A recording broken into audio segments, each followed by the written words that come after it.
Hello friends, welcome है आपका नई वीडियो के साथ। इस वर्ष 19 मई 2023 दिन शुक्रवार को वट सावित्री अमावस्या व्रत मनाया जा रहा है। इस दिन सावित्री ने अपने पति सत्यवान के प्राणों की रक्षा की थी।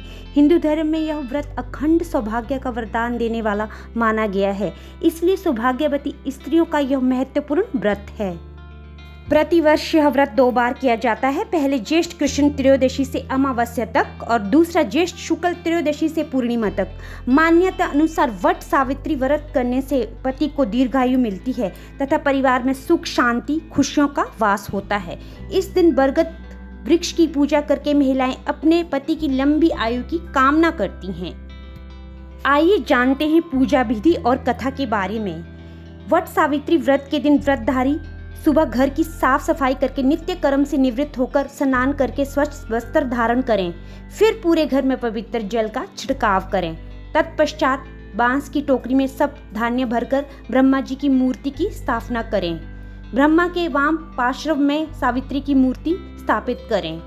इसके बाद इसी प्रकार दूसरी टोकरी में सत्यवान तथा सावित्री की मूर्ति की स्थापना करें। इन टोकरियों को वट वृक्ष के नीचे ले जाकर रखें। इसके बाद ब्रह्मा जी तथा सावित्री का पूजन करें। पूजा में जल, मौली, रौली, कच्चा सूत, भिगोया हुआ चना, फूल तथा धूप का प्रयोग करें।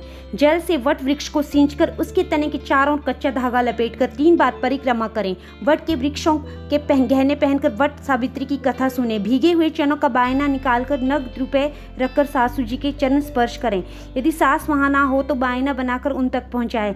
पूजा समाप्ति पर ब्राह्मणों को वस्त्र तथा फल आदि वस्तुएं बांस के पात्र में रखकर दान करें। अब जान लेते हैं वट सावित्री व्रत की कथा। इस व्रत की कथा के अनुसार सावित्री के प्रति अल्पायु थे। उसी समय देव ऋषि नारद आए और सावित्री से कहने लगे कि तुम्हारा पति अल्पायु है, आप कोई दूसरा वर मांग लें। पर सावित्री ने कहा, मैं एक हिंदू नारी हूँ, पति को एक ही बार चुनती हूँ। इसी समय सत्यवान के सिर में अत्यधिक पीड़ा होने लगी।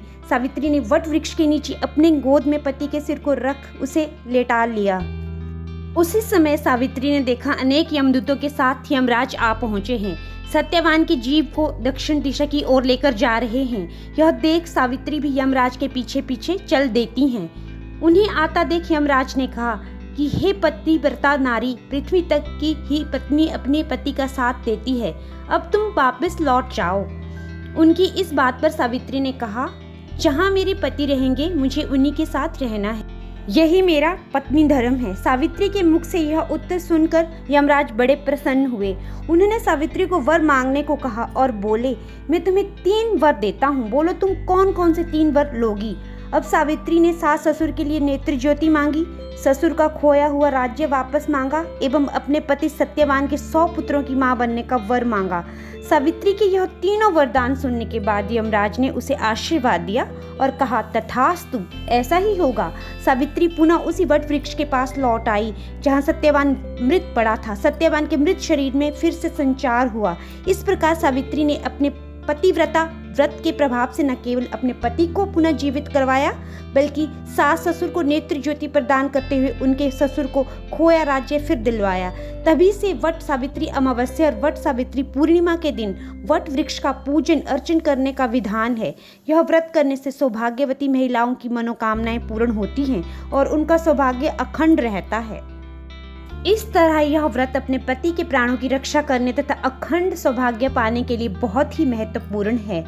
तो कैसी लगी आपको ये वीडियो अच्छी लगी हो तो वीडियो को लाइक कीजिएगा, शेयर कीजिएगा और चैनल को ज़रूर सब्सक्राइब कीजिएगा। मिलते हैं अगली वीडियो के साथ। धन्यवाद।